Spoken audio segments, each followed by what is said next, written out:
the only uncharted totally uncharted portion of the universe is the brain. You know, I had, as we used to say in the Senate, excuse the point of personal privilege here. I had 2 cranial aneurysms. And they literally had to take the top of my head off. I mean, they take a saw and they cut your head off and go in to find the artery that is, one was leaking, the other that hadn't before it burst. There's this, those of you who are docs know there's every profession has their sick jokes. The joke among docs is, how do you know someone's had a cranial aneurysm? On the autopsy table. Only 20% of the people have it even get to the table. Well, one of the fascinating things is, the second operation, after the first one, which was a bleed, and they gave me a relatively low chance of surviving, I remember going down to the doc, asking the doc, and you know, you're counting the ceiling tiles, and you're heading into the operating room. A lot of you have been there. And I said, Doc, what are my chances? I had 2 great neurosurgeons. And I'll never forget, I will not mention his name, he's one of the leading neurosurgeons in the world. He said, Senator, for mortality or morbidity? And I'm thinking,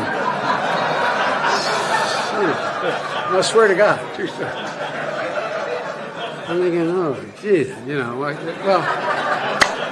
I said, let me put it this way. It was a long road to the operating room. I said, sister, absolutely true story. I said, what are my chances of getting off this table and being completely normal?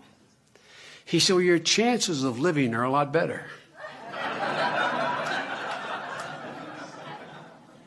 And I said, okay, what are they? He said, well, they're in the 35 to 50% range.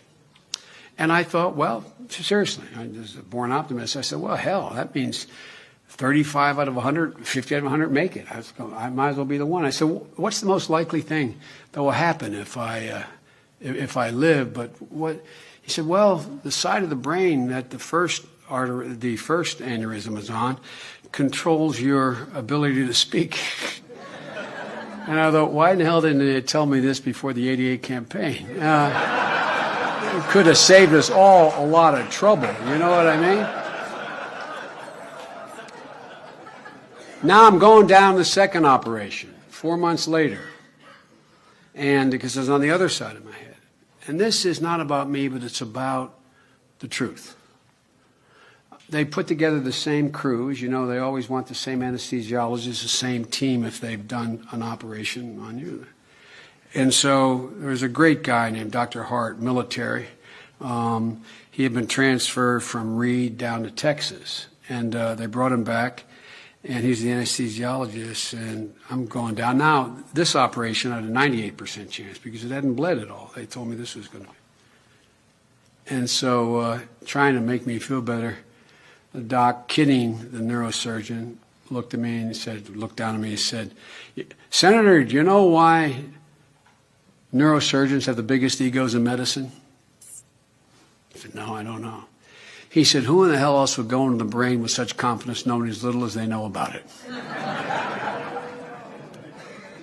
And I thought about that for a second and decided to stop thinking about it. But all kidding aside, there's so much we don't know. So much we don't know. And Patrick Kennedy and I believe the same way.